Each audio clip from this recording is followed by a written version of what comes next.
Hey, look, more upsets in Minneapolis, this time on the men's side, and this time the number 1 seed Purdue goes down in the semifinals to the Wisconsin Badgers, and that's where I want to start off this recap with. This one was all about turnovers.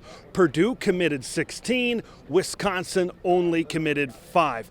Foul trouble early for Zach Edey and company. You really saw a lot of that Purdue rotation. They are a team that goes deep into their bench, but you saw it early and often throughout this game. Wisconsin hung around. This one kind of turned into Big Ten West basketball, right? Who could weather the storm in the second half and hang around to make enough plays in the end?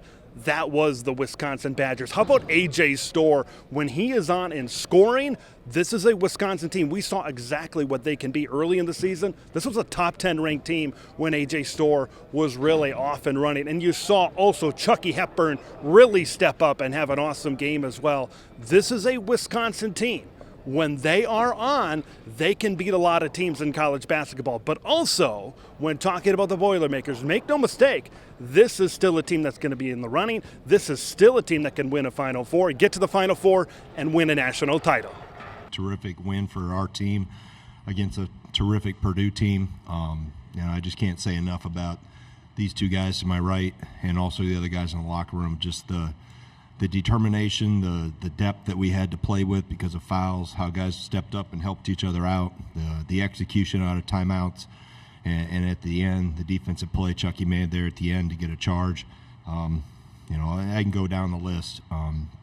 Just a terrific March game. It's been really fun just to know that we have that in our back pocket, our ability to learn on the fly, pick different things up in the scout, in preparation and things like that. It's been fun just to see our growth kind of throughout the whole season and our maturity kind of, come out as we've kept playing. Get 14, 15, 16, 17 turnovers.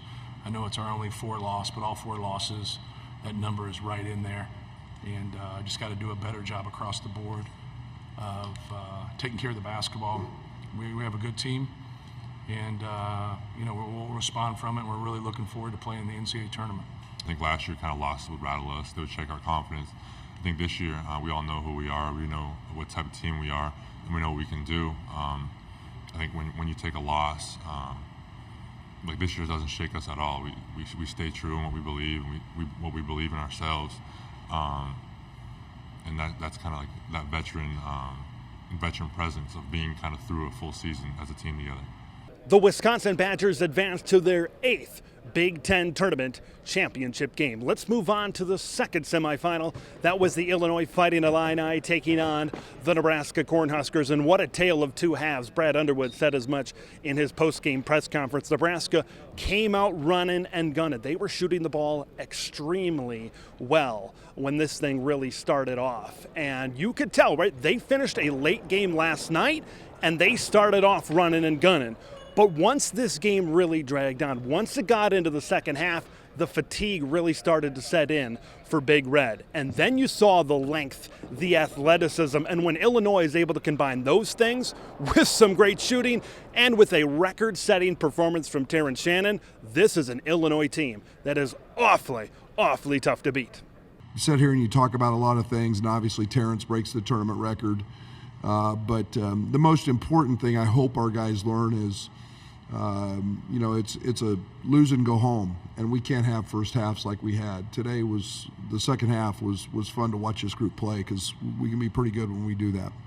When you have someone as gifted of a scorer and as gifted of an athlete that can get downhill and then still go 5 for 9 for 3 is pretty special. So when you got a teammate like that, all you can do is look for him, and he was able to knock down a bunch of shots tonight and help our team win. We started switching a little more with the rink mass, and in the first half he got us a couple when he pops, and we were in our drop coverage, so we started switching a little more and not let him get the threes. But I think it was more just a team effort than it was X's and O's. Proud I am of our guys for accomplishing something that has never been done in the history of Nebraska basketball, getting into the semifinals of this Big Ten tournament. And, I like where we are heading into this week, heading into tomorrow, where we will find out our fate. It did set in pretty quickly, I think, on that step back where I kind of had to take it late in the clock. I kind of felt my legs both of them started to cramp a little bit, but I took something that kind of took care of it for me. But I didn't play that much yesterday. Other guys played more than me, so I assume it was kind of the same way. But we don't want to make any excuses for why we played bad. We could have been better. It wasn't just because of fatigue. We just got to be better the next game. So here we are, the Big Ten Tournament Championship game. The Illinois Fighting Illini set to take on the Wisconsin Badgers. Let's talk about some keys in this one. Terrance Shannon, that's got to be the player you really got to focus on. How is Wisconsin going to step up and defend him? There's a lot of size, length, and athleticism on part for Illinois. I think that advantage goes the way of the Illini. How are they going to body up? How are they going to prevent that size and athleticism getting to the basket? Illinois got to the free throw line a lot. That was a category where Wisconsin, it was a little lopsided away from their favor in that game against Purdue. If Illinois can attack the basket, they can get into the bonus, they can get into the super bonus as this game really goes along. That could be something that Illinois could really carry their hat on in terms of what could lead them to a Big Ten Tournament Championship game. For Wisconsin, you got to get A.J. Storr going early and often, and also attack the paint as well. Get things going with Stephen Crowell on the inside. When they're able to play an inside-out game, I believe that's when Greg Gard's team is at his best. It's going to be a fun Big Ten Tournament Championship game Sunday afternoon, right before the selections come out for the NCAA tournament. All reaction and coverage is going to be right here on Big Ten 10.